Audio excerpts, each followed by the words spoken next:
Okay, सो हमारा next question है, diagonal of a square is 6 centimetre, find the area of the square.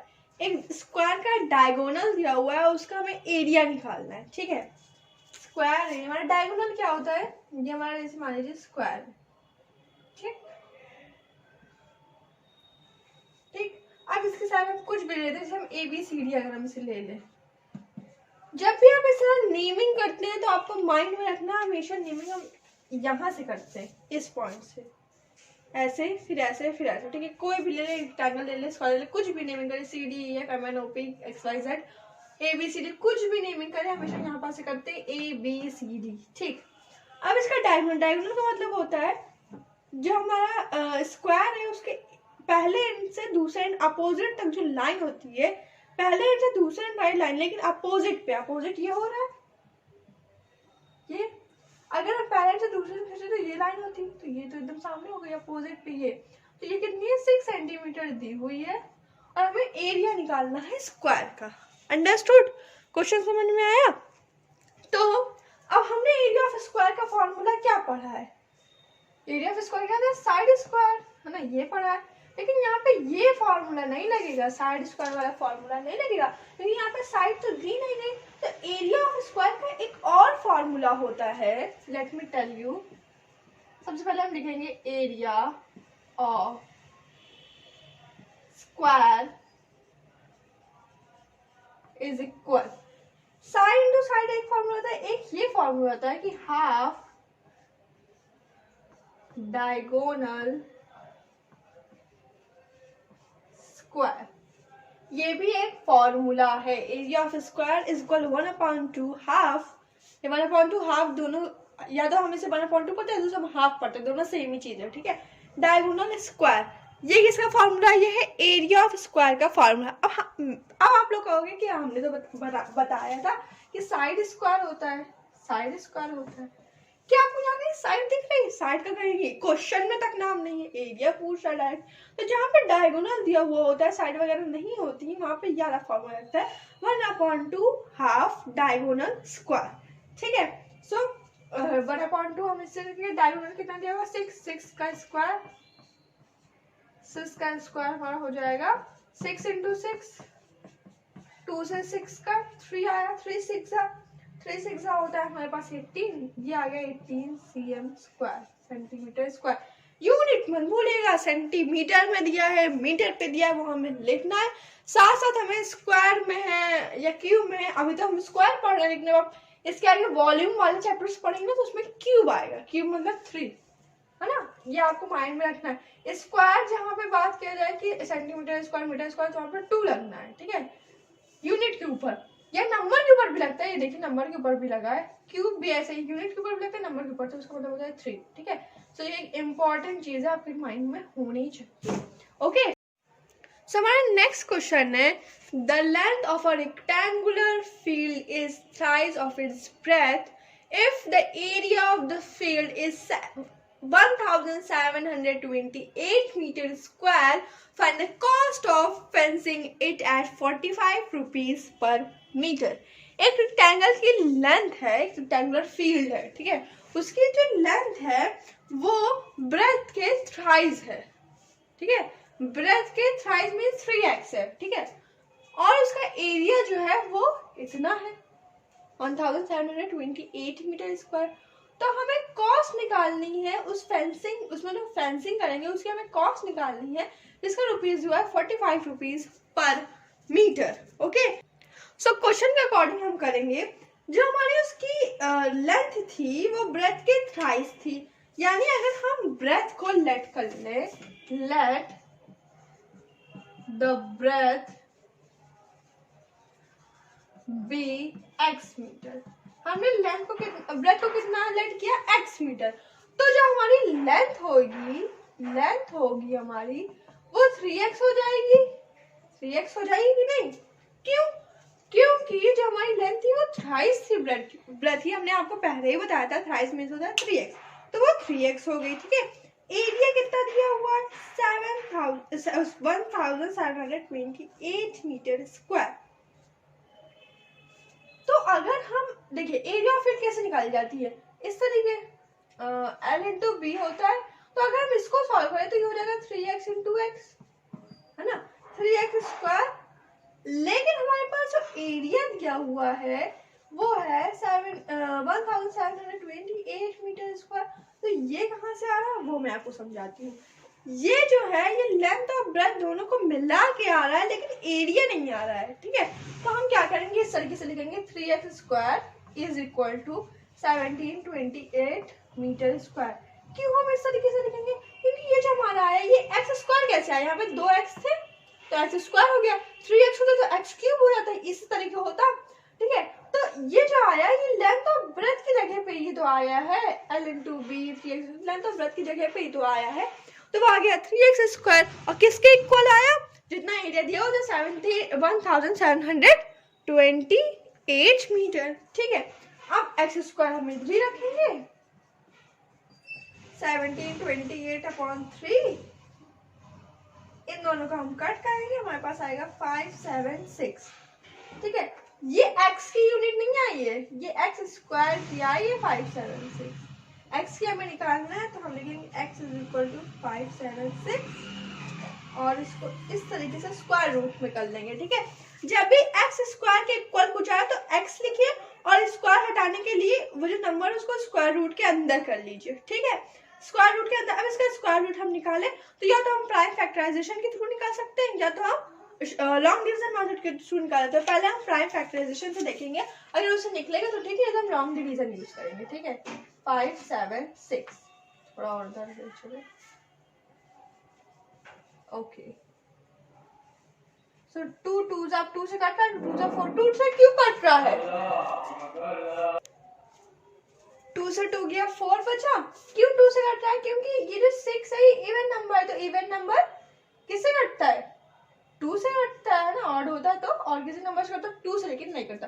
तो 2 2 हो गया 4 4, 5 में से 4 गया 1 बचा, ये 7 आया तो 2 8 हुआ 16, फिर 2 8 हुआ फिर से 16, फिर से हम करें 2 1 2 2 4 जाए 2 4 जाए 2 7 14 2 2 4 2 3 6 7 में से 6 1 बचा, 2 6 12 2 1 2 3 में से 2 गया 1 बचा, 2 8 16, ठीक, 2 9 18। अब ये 3 से कट रहा है तो हम इधर ले आते हैं, ठीक है, वहाँ पे स्पेस नहीं है, नहीं तो आपको इसी के नीचे, चलिए इसी के नीचे कर लेते हैं। 3 3 हो गया 9 और 3 1 हो गया 3, ठीक। कब तक ये करना है, जब तक 1 ना आ जाए, ठीक है। स्क्वायर की बात करें, अब यहाँ पे 2 2 के पेयर बना रहे, तो एक पेयर ये हुआ, एक ये हुआ, एक ये हुआ, एक ये हुआ। अब ये जो पेयर बने ना उनमें से एक एक कॉमन ले लो, यहाँ पे 2 2 का पेयर बना तो एक 2 आ गया, यहाँ पे भी 2 2 का तो एक और 2 आ गया, यहाँ पे भी 2 2 का एक और 2 आया, यहाँ पे 3 3 का तो एक और 3 आया। मल्टीप्लाई करके 2 2 4 अच्छे से लिखते हैं, एक ये 2 आया, एक ये 2 आया, एक ये 2 आया, एक ये 3 आया, 2 2 4 4 2 8, 3 8 होता है 24, यानी 24 आ गया, किसकी जगह पे, इसके जगह पे। अब ये जो हमारा 24 आया ये x की वैल्यू आ गई हमारे पास 24, x की वैल्यू आई है अभी, ठीक है। सो ये x की वैल्यू आई है, ठीक है। यहाँ पे हमने x क्या लेट किया था, ब्रेथ लेट किया था ना, तो यानी कि हमारे पास ब्रेथ आ गई, ये ब्रेथ आ गई हमारे पास। लेंथ निकालनी है तो लेंथ हम निकाल लेंगे, ये ब्रेथ आ गई, लेंथ निकालने के लिए 3x था तो हो जाएगा 3 इंटू 24। क्यों हुआ 3 इंटू 24, क्योंकि यहाँ पे 3x दिया हुआ था तो वो हो गया 3 इंटू 24 जो आ जाएगा 72 मीटर, ठीक है। हमारे पास लेंथ आ गई, ब्रेथ आ गया। अब यहाँ पे क्वेश्चन नहीं एंड हुआ है, फिर उसके बाद क्या रहा है, find the cost of fencing it at 45 rupees per metre, ठीक है। तो हमें उसे क्या करना पड़ेगा, अब जो फेंसिंग होगी ये हमारा रेक्टेंगल है, ठीक है। फेंसिंग कहाँ होगी, बाउंड्री में तो होगी, है ना, एरिया पे तो होगी नहीं, तो हमें इसका पेरीमीटर निकालना पड़ेगा। तो अब हम इसका पेरीमीटर निकाल लेते हैं। पेरीमीटर का फॉर्मूला क्या होता है, 2 into L plus B. Sorry congested हो रहा है क्योंकि बोर्ड थोड़ा छोटा है इसलिए, ओके। तो थोड़ा सा आप लोग एडजस्ट कर लीजिएगा, अगर आप सही से सुन रहे हो तो आपको समझ में आ रहा है कहाँ से क्वेश्चन शुरू हो रहा है, कहाँ पे एंड हो रहा है, ठीक है। ओके ओके, तो लेंथ इंटू ब्रेथ हम रख देंगे 2 इंटू 24 प्लस 7 2, ठीक है। इन दोनों को प्लस करेंगे, इससे मल्टीप्लाई करेंगे तो 192 मीटर आ जाएगा, ठीक है। ये पेरीमीटर आ गया हमारे पास। कॉस्ट ऑफ फेंसिंग दिया तो कितना 45 रुपीज दिया ना, 45 रुपीज पर मीटर। तो अब हम क्या करेंगे, ये जितना आया है हमारे पास पेरीमीटर, उससे हम 45 रुपीज को मल्टीप्लाई करा देंगे तो आएगा हमारे पास 8640 rupees. So this is the cost of fencing of field, ठीक है। ये कॉस्ट ऑफ फेंसिंग हो गया, ठीक है। अब यहाँ से देखिए, यहाँ से शुरू हुआ है, ये पूरा है, फिर यहाँ के बाद फिर ऐसे गया है, ठीक है, यहाँ पे, ठीक है। और फिर यहाँ पे हमारा जो क्वेश्चन है वो एंड हुआ है, ठीक है। यहाँ पे आंसर लिखा है, जहाँ वहाँ पे क्वेश्चन एंड हुआ है, ठीक है। अच्छे से क्वेश्चन समझ में आ गया। अब हम दूसरे क्वेश्चन पे चलते हैं, और कोई डाउट हो तो आप कमेंट सेक्शन में पूछ सकते हैं, मैं आपको वहाँ पे सोल्यूशन दे दूंगी। और अगर ज़्यादा डाउट आएंगे या क्वेश्चन आपको बिल्कुल नहीं समझ में आया तो भी आप कमेंट सेक्शन में बताइए, हम इसका एक और वीडियो नेक्स्ट वीडियो बना देंगे, ठीक है। सो नेक्स्ट क्वेश्चन है, the diagonal of a rectangular table is 5 meter and its longer side is 4 meter. What is the area of the table? एक रेक्टेंगुलर टेबल है, इसका डायगोनल जो है वो है 5 मीटर और उसकी जो सबसे बड़ी साइड है, लॉन्गर साइड है, वो है 4 मीटर। तो हमें उसका एरिया निकालना है, ठीक है। एक पहले हम एक रेक्टेंगुलर टेबल बना लेंगे समझने के लिए। ये है, मान लीजिए हमारी टेबल, ठीक है। ये है हमारी टेबल, इसका एक साइड क्या है 4 मीटर, तो मान लीजिए ये सबसे लॉन्गर है, लेंथ है ये, ओके। तो ये 1 सेकेंड,